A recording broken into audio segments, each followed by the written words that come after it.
We've talked a lot about heart attacks and preventing heart conditions, but exactly what is a heart attack and what does it feel like? Here to answer those questions and more, and to tell us how to treat a heart attack quickly is Dr. Kirk Knowlton with the Intermountain Medical Center Heart Institute. Thank you for coming on the show today. Thank you, Nadia. It's nice to be here. It is such an important heart attack, such an important topic to talk about heart attacks. What exactly is happening inside your body when you're having a heart attack? Right. So the key is the arteries that supply the blood to the muscle of the heart. And when we develop atherosclerosis or plaquing in those arteries, then they can get narrowed and suddenly blocked down. Wow. And when they completely block down, that's when the heart attack actually occurs. And what does it feel like when someone's having a heart attack? Yeah, so usually the most common feeling is like a pain or a pressure in the chest, kind of a heaviness most of the time.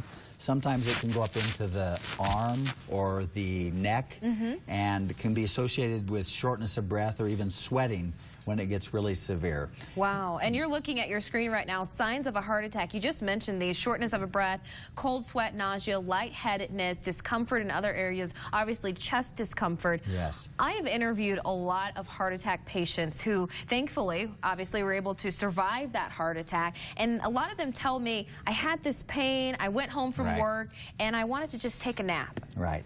What goes through your mind as a cardiologist when you hear that? Oh, dear. It's hard because there are other things that can cause chest pain, and so people are always wondering, is it or isn't it? Should I call 911? Should I run to the hospital?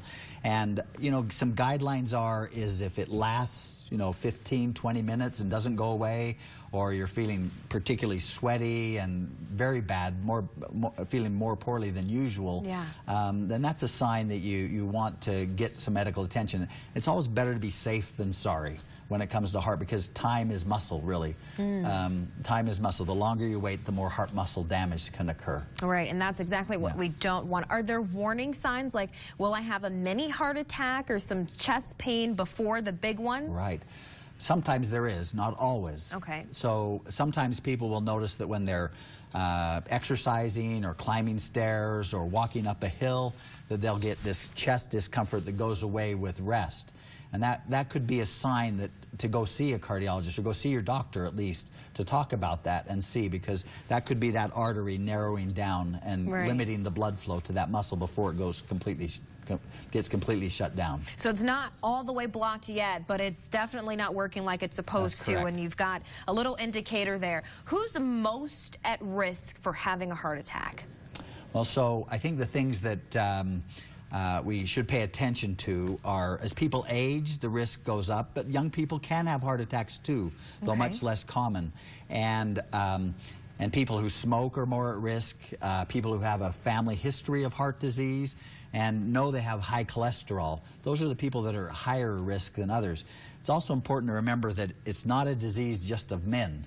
It's also a major disease for women as well, and can have, compared to other, even cancer, it can be a leading cause of mortality for women. Absolutely, and we just celebrated Go Red for Women Day that happened not too long ago, and we're talking about the leading cause of death for women is heart disease, even when you add up all those other cancers. So men and women at risk. If you want to learn more information about heart attacks or about how to treat them, the warning signs, the risk factors, there it is on your screen. It's intermountainmedicalcenter.com. You can click on the Heart Institute to learn more and schedule an appointment. Of course, if you need to. If you need to.